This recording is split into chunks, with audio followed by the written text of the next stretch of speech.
세 번째 주제는 선관위는 민경욱의 의문에 답하라입니다. 네. 자, 김두관 그자가 나를 친일파로 모네. KYL님. 우리 다 친일파 되는 거예요. 김두한 논리대로. 참, 이 벤틀리님께서 민주당 선동꾼이 포화를 열고 민주당 발사. 참, 이완님 경희대 피아노 레슨비. 이것도 뭐 대단한 거라고 그러더라고요. 그래서 애가 뭐 그 하나인지 둘인지 걔 말고도 또 한 명이 더 있다는 거예요. 그렇다면은 어떻게 둘이서 5년 동안 그 소득세를 500만 원 내면서 어떻게 애들을 그렇게 음대를 보냈을까? 우리가 이제 그런 말 있잖아요.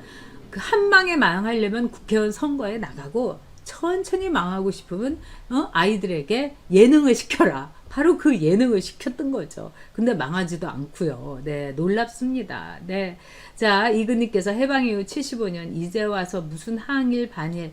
아, 정말 저는 이번에 일본에 대해서 창피합니다. 일본 사람들이 한국 사람들을 얼마나 우습게 알겠어요. 그래, 너희 진짜 너희들 정말 웃기는 애들이다. 일본의 이제 시민단체라든가 미국의 시민단체는 정부 보조금을 아예 받지를 않습니다. 그리고 자기네가 출연을 해가지고 하나하나 이제 1엔까지도 뭐 정말 원다임까지도 올리는 게 일본과 미국의 시민단체들입니다. 그래야지 시민단체죠. 우리 베로니카님께서 엄지척 눌러주세요. 네, 그렇게 말씀하셨습니다. 감사합니다. 우리 캔디맨맨님께서 주립되는 유학생 장학금 안 줍니다. 그러니까 처음에는 장학금을 받았다. 이렇게 거짓말을 하고 그 다음에 주립대 정말 장학금 안 준다 이렇게 캔디님처럼 잘 아시는 분 있고 그렇게 되면은 그 다음에는 또 뭐라고 하냐 남편이 말하자면 간첩 혐의로 받은 보상금을 가지고 또 애를 보냈다. 근데 애는 미리 가 있었고 그 보상금이 나온 거는 2년 후였다는 거 아닙니까? 이젠 또 무슨 거짓말을 칠지. 그리고 거짓말을 해가지고 이걸 말을 바꾸는 거를 이 윤미향이라는 애는 부끄러워하지도 않아요. 정말 저는 놀랍습니다. 캔디님 말씀대로 제일교포들은 어찌 살라고 그러는지. 우리 형주님께서 교토에 계신데 진짜 나라 망신 때문에 우리 형주님도 기가 막히시겠어요. 자, 세 번째 주제. 이 선관위는 민경욱의 의문에 답하라. 제가 이걸 보고도 좌표 찍고 마녀사냥이 시작됐다 이렇게 생각합니다. 일단 선관위는 그동안에요. 착오가 있을 수 없다. 우리 선관위는 0.0001%의 오류도 없다. 이러지 않았습니까? 근데 정말 무슨 봉고 트럭의 뒤에 너무나 허술하게 이 사전선거 박스를 옮기는 거라든가 삼립방 상자에 이 직인이 훼손된 거라든가 저도 이걸 보면서 이거는 아닌데 이렇게 생각이 든 거예요. 그러면서도 또 아는 분들이 선관위에 계시거나 또 변호사, 판사 하셨던 분이 그건 힘들다. 그렇다면은 조직적으로 뭐 한 몇천 명이 짜고서 몇만 명이 아니 짜고서 해야 된다.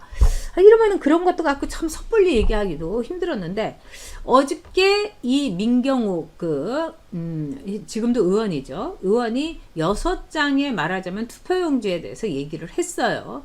이게 어떻게 나와 있으며 그 다음에 이렇게 유출이 될 수가 있느냐. 왜냐하면 투표용지는 그때그때 인쇄를 한다고 그럽니다. 그러면 어떻게 이렇게 인쇄가 될 수 있느냐. 그러면서 이제 민경욱 의원은 사전 그 투표용지라고 했는데 이것이 이제 본날 말하자면 투표 당일날에 투표용지였어요.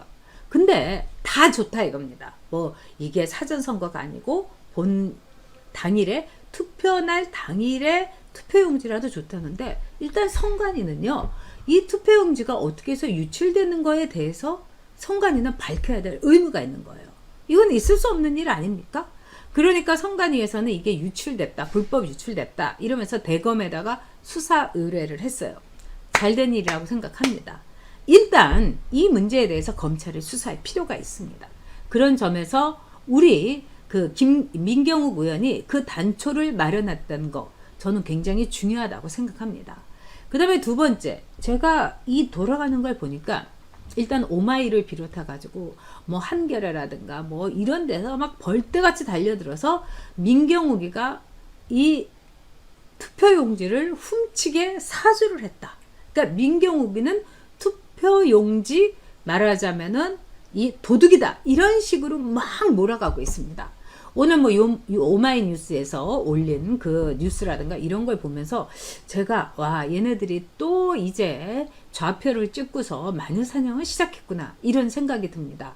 자 이제 민경욱 의원은 그동안에 이제 자신이 이제 이 여론조사라든가 뭐 이 출구조사하고 달리 이제 패배를 하니까 굉장히 억울했을 겁니다. 그리고 제가 볼 때는 뭐 이런저런 일 모든 거를 떠나가지고 일단은 이 문제에 대해서 선관위는 밝힐 의무가 있는 거예요. 그리고 선관위가 언제까지나 우리의 시스템이라든가 이렇게 할 수 있겠습니까? 그리고 선관위도 이렇게 밝혔어요. 이른바 이제 수택 이동. 구리시 선관위는 개표소에서 수택 이동 제2투표소의 투표자 수와 투표 용지의 교부 수의 불일치로 잔여 투표 용지 매수를 확인한 사실이 있다.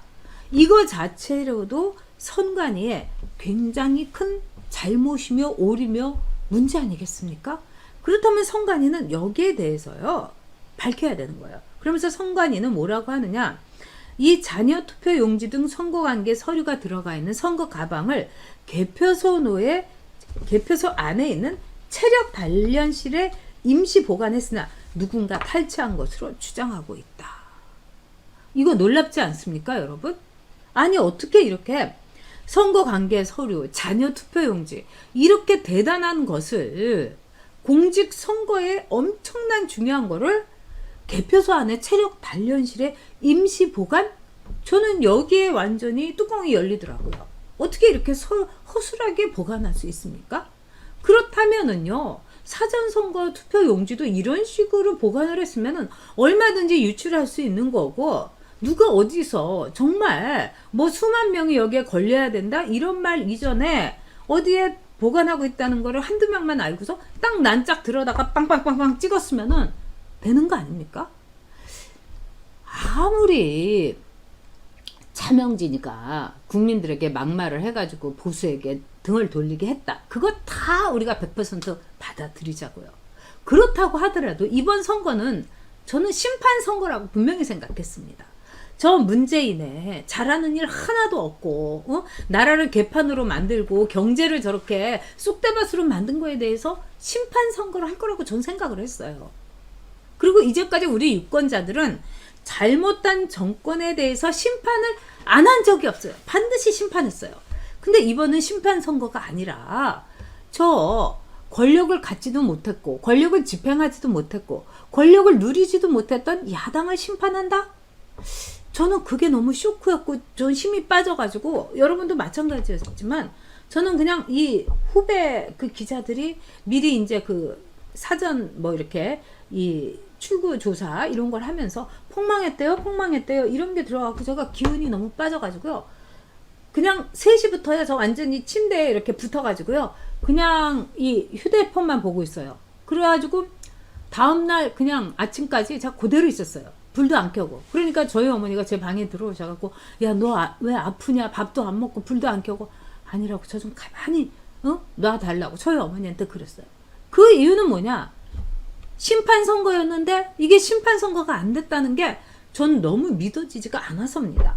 그래서 이제 제가 생각했던 거는 일종의 빅데이터를 양정철이가 이거를 사용했다고 큰 소리를 빵빵 치는데, 이 빅데이터 사용에 있어서 이른바 포탈이라든가 또는 구글 뭐 이런 관련된 페북이라든가 이런 데하고 작당을 해갖고 불법적으로 내 개인부터 시작해갖고 유권자 개개인의 성향을 통해가지고 말하자면은 선전을 그쪽에다가 집중적으로 했던 게 아닌가, 선거 운동을.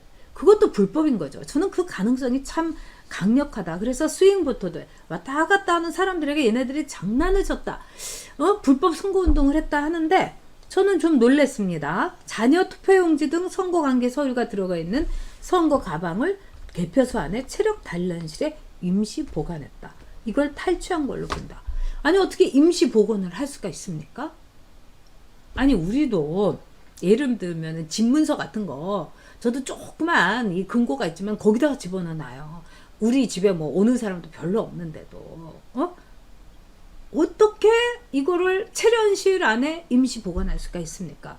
그래서 제가 볼 때는 너무나 놀랍습니다. 네, 우리 뿌띠마롱님께서 진짜 이런 선거 처음이에요. 이참보물님, 제가 이해 안 가는 건 170석 출구조사나 여당 의원들의 표정이 어두운 모습. 그러니까요. 그리고 걔네들이 얘기하는 게 아주 정말 이렇게 묘한 거 아니었습니까? 네. 자, NKL님께서 출구조사 이상하다. 당일 투표는 통합당이 한 석 더 많고. 그러니까 지금 이제 너무나 이상한 게 한두 가지가 아니었던 거죠.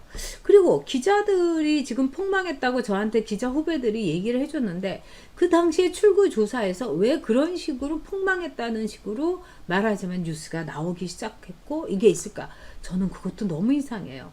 자, 김효정님께서 이번 선거까지 5선이나 한심한 심재철 한 번도 찍은 적이 없던 우리 가족 처음으로 다 심재철 찍었는데도 떨어졌어요. 정말 이상해요. 와, 진짜 김효정님의 말씀 우리가 가슴에, 네, 김효정 멤버님 정말 고맙습니다. 이것도 우리가 얘기해 봐야 되는 거예요. 네. 자, 우리 룰루님께서는 좌파들의 특징 거짓말, 이 뻔뻔한 맞습니다. 네. HKK님 어르신들 민주당 많이 찍었다. 네, 이 말도 그렇지만은 저는 전반적으로 우리 국민들이 이상해졌나 이 문제 때문에 제가 기운이 빠졌고 나라의 앞나라에 대해서 제가 암담했던 건데 이번에 어쨌든 민경욱의 이 합리적인 의심에 대해서 선관위가 대검에 고발을 했다니까 이거는 대검에서는 아주 밑바닥부터 조사하지 않으면 안 됩니다. 이 과정에서 저는 반드시 뭐가 나올 거다. 왜? 이렇게 허술하게 관리를 했다면 이건 큰 문제인 겁니다. 자, 그런 점에서 저도 처음에 이번에 선거에 대해서는 우리 보수들이 이게 정말 비겁했던 게 아닌가 막 여러 가지 생각을 했는데 이번에 다시 한번 전열을 가듬고 우리가 끝까지 지켜봐야 될 것 같습니다. 네.